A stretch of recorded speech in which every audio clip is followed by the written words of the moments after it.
Hello, good morning. How are you all? I hope you're well. So, we are going to continue the teaching that we have been doing till now about has the pandemic eroded your finances? And if so, does God have a plan for your prosperity even in this situation? So, that's what we are going to talk about again. Yeah, and we're going to continue with where we left off yesterday.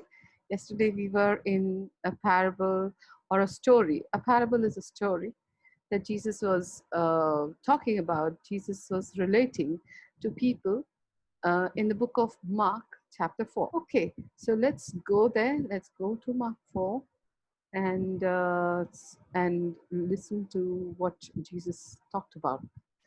We are going to read today from verse 13, Mark chapter 4, verse 13, all the way up to 20. This is the place that Jesus explains the parable.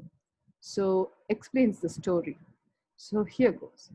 And he said to them, do you not understand this parable? How then will you understand all the parables? So Jesus is talking about a very important principle here concerning this particular story that he's explaining. According to what Jesus is saying, this parable is like the Rosetta Stone or the key to all other parables. So, if we understand this parable, then all other stories that Jesus talks about has their source in this parable, in this story. So, let's see how he explains the story. He says in verse 14, the sower sows the word. So, in the story, there's a man who sows seed. So, here Jesus says this word is seed, or the seed is word. What is the word he's talking about? He's talking about his words that he is speaking about in the time at the time that he was there in the kingdom of Israel, in the nation of Israel. And he's talking about all the words that has been spoken by the Spirit of God in the Bible, whether it is in the Old Testament or the New Testament. So each of those words has been put there for our instruction, for our understanding, for our correction. So each of those words are like seeds. That's what Jesus is saying. And these are the ones by the wayside. So the first kind of seed that was sown by the sower fell on the wayside. So that is where the word is sown, on the wayside. It fell on the wayside. When they hear, when people hear that word that is spoken, Satan comes immediately and takes away the word that was sown in their hearts. Now, who is Satan? I'm sure many of you have heard of this individual or this entity called Satan. In Hindi, he's called Shaitan, and in English, he's Satan, and another word used for him is devil. So he is the entity that distracted or that deceived the first human beings, Adam and Eve, into disobeying God. So this is that entity Jesus is talking about. So he says when the word is sown by the wayside, meaning when it's sown, some of it falls by the wayside. So imagine this story is like a farmer sowing seed. Okay, imagine that. So when a farmer sows seed, even though he is in the plot of land where he wants the seed to grow, the seeds will not actually fall at the right places. He is just scattering them. When he's scattering them, some of them fall on the wayside, some of them fall in different places. So let's see what happens to any seed which falls in a certain place. So the first place that Jesus is talking about is the wayside. When they hear, Satan comes immediately and takes away the word that was sown in their hearts. So the moment some people hear the word of God, instantly there is a blindness, there is a hard-heartedness, there is a an unwillingness to hear, saying, "Oh, this is This is not for me. I'm not ready for this right now. I don't want to hear this. It's too hard and it's too difficult, and it doesn't belong to my culture. It doesn't belong to the same thinking that I have grown up with all this time. So it's not for me. It's for somebody else. It's for someone who's grown up in that culture. It's meant for them. It's not meant for me. So what is happening? Satan is taking it out of your heart right then and there. So what happens when he takes away the seed? There's no scope for it to grow, right? It doesn't grow. It is gone. It is not there in your heart any longer. It just falls off like as though it had fallen off a cliff. It just comes off the surface like, water slides off, or oil slides off from a Teflon surface. It just falls off. Then he says, the other seed, some other seed are like ones. These likewise are the ones sown on stony ground. When they hear the word, immediately receive it with gladness. So there are some seed that the farmer sows that falls in ground which is full of stones, pebbles, rocks. It falls like that because in a farmland there are areas of land which are full of stones. So when seeds fall in that kind of a ground, what happens is the ground receives a seed with gladness. Oh, there's seed. Oh, there's something here that will grow inside me. And then what happens? This seed that falls in stony ground, Jesus explains, they have no root in themselves, and so endure only for a time. Afterward, when tribulation or persecution arises for the word's sake, immediately they stumble.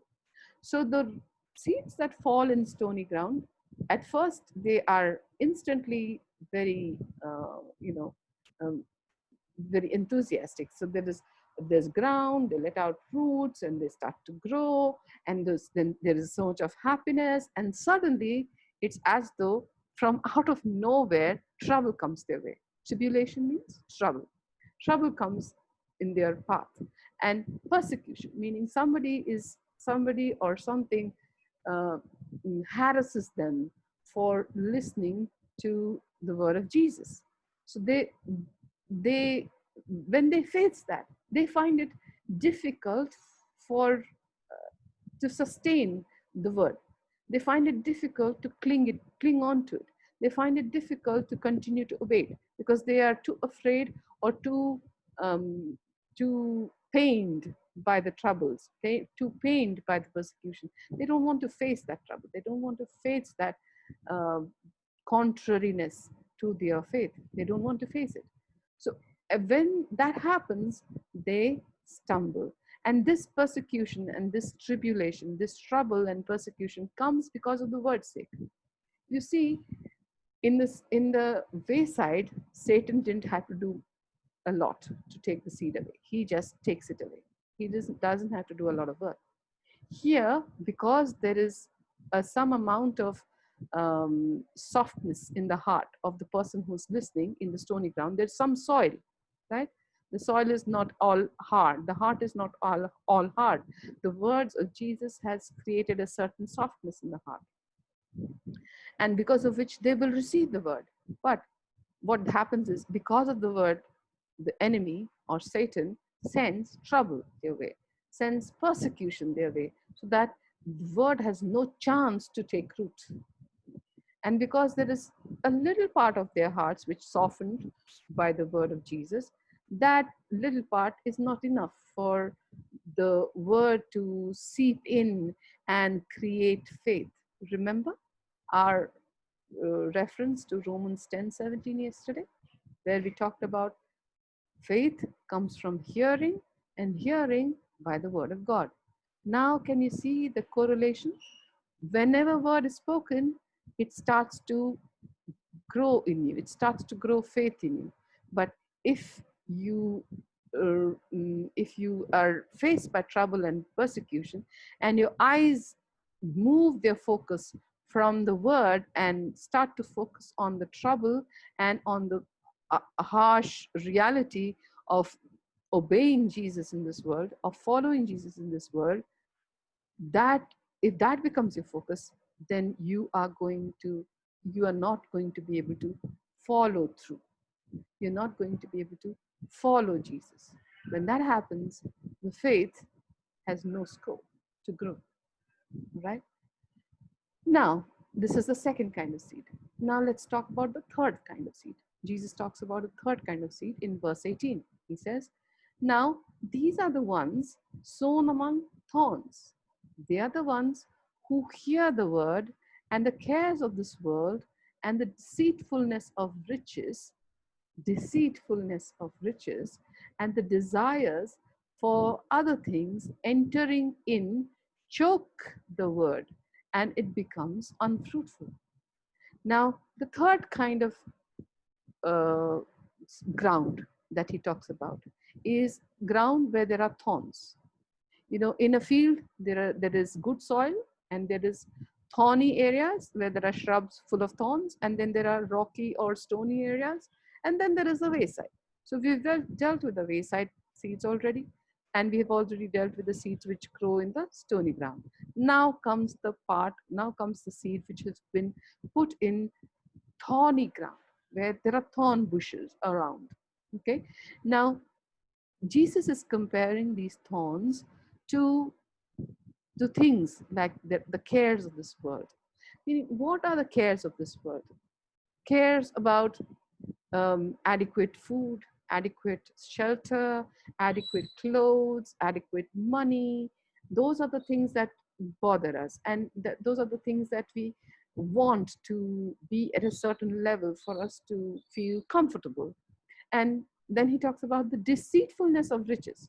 So then we do more so that we can earn a little more and become a little more affluent, and those things also have some amount of deceit in it. So we get enamored by what riches bring. We get enamored by the things that we are able to do because of riches.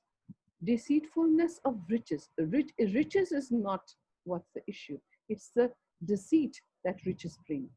The ability to own things, the ability to do things that we were not able to do before, when we didn't have enough money.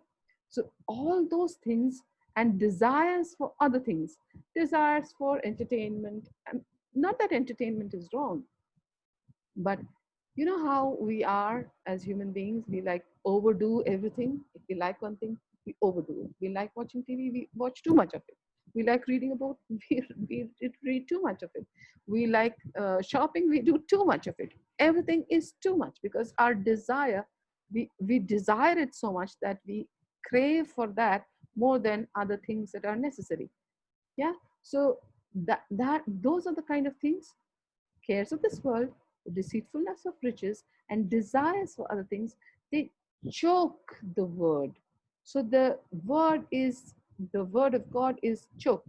Imagine a seed which falls among thorns. What happens? The seed is covered by other shrubs which are grabbing all the sunlight. The sunlight is not reaching the seed in the ground next to the thorns. So what's happening? That is the same, and because of that, the, the seed doesn't grow. The the seed is being choked by the other bushes and shrubs, which are competing with the seed for sunlight, for nutrients in the soil, for water. They are competing constantly, and because they are so much more stronger and have already grown, they are able to draw much more towards themselves than allow anything to flow to the seed. So something similar happens in our life when we allow the word of God to soften our hearts, allow the words of Jesus to uh, penetrate us and make us want to follow him, desire to follow him. But then we get distracted by all the other things that we still owe allegiance to. We still believe that we have to do these things, we have to work for a living, we have to make sure it is like it's a compulsion almost. We feel compelled to care for those things. We feel compelled to make room for those things to occupy our minds. And when we do that, we have allowed our previous nature to overtake the new nature. You see, when the seed of God, when the word of God falls into our hearts, when it penetrates our heart, it is there to turn us into a new creation, to give us a new nature, God's nature. But we have not yet understood the fact that the old nature is taking away all the nutrition towards itself, and it's not allowing the word to grow. It's not allowing uh, the faith to grow, which comes from the seed of the word of God. How do we deal with that? How can we um, how can we'll talk about that a little later. I think we'll have to talk about it for all the seeds. So we'll talk about that a little later. The next one that he talks about, the next seed that he talks about, is the one which is sown on good ground. So the farmer is intending that most of his seed will fall on good ground, and he's got this area which is plowed, thoroughly plowed, and full of rich soil and full of nutrients and things like that, totally organically fertilized and everything. It's very well prepared soil. And so when he sows there, what happens is instantly what Jesus says. But these are the ones sown on good ground, those who hear the word, accept it, and bear fruit, some 30-fold, some 60, and some 100. So this ground that the farmer has prepared totally, which is so well prepared, that as soon as seed falls there, the seed of the word of God falls there, it doesn't take a long time for it to sprout and give fruit. It's like it follows through on its life cycle quickly. The life cycle of the seed takes place and brings fruit quickly. And when it does bear fruit, some of the seed bear 30-fold fruit, 30 times more. Some of them bear 60 times more, and some of them bear 100 times more. Does the 100 times ring a bell? It rings a bell for me. Remember that other incident that we read in Mark 10 about giving up everything for Jesus and getting back 100-fold? Well, this is similar. So there is something here that Jesus is talking about, which has to do with hearing and believing. And when we believe, the place where we will get our harvest, the place where we will be able to see our harvest almost instantly, is when the soil of our heart, when our heart is so softened by the word of God, that as soon as the seed drops into the heart, as soon as that happens, there is fruit, there is harvest, there is the miracle is going to manifest itself instantly. Okay, so that is what is the explanation for this parable in Mark 4 that we read yesterday.